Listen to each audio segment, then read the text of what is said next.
रीछ और शहद का छत्ता घने जंगल में ब्रोनो नामी एक बड़ा भूरा रीछ खुराक की तलाश में घूम रहा था। चलते चलते इसकी नाक को एक मीठी खुशबू महसूस हुई। शहद! इसकी आंखें चमक उठें और वो खुशबू के ताक़ुब में चल पड़ा। जल्द ही वो एक लंबे बलूत के दरख्त के पास पहुंचा, जिसकी एक शाख से बड़ा सा शहद का छत्ता लटक रहा था। छत्ते में शहद की मक्खियां अपनी मीठी दौलत जमा करने में मसरूफ थीं। ब्रूनो का पेट जोर से गड़गड़ाया। वो शहद का दीवाना था।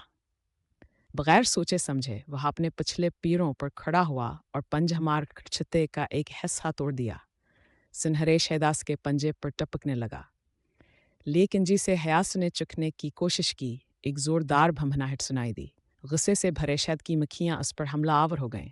ब्रोनो ने चीख मारी कि उनके मक्खियां उसकी नाक, कानावर पंजों पर डिंक मारने लगें। वह बदहवासी में भागा, जोर जोर से सर झटकने लगा। बचने के लिए वो छलांग लगाकर एक ठंडिंदी में कूद पड़ा, जहां पानी की छींटें उड़ने लगें। आखिरकार मक्खियां पीछे हट गईं।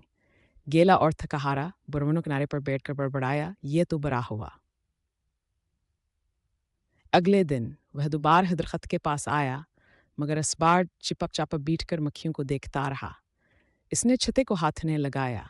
मिल्क मक्खी ने इसकी सब्र आजमा बर्दाश्त को देखा और अपने कारकुनों को थोड़ा सा शहद का छत्ता नीचे गिराने का हुक्म दिया।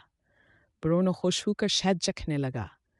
इसने एक कीमती सबक सीख लिया था। कभी कभी सब्र और इज़्ज़त से वह चीज़ें मिलती हैं जो लालच से नहीं मिलते।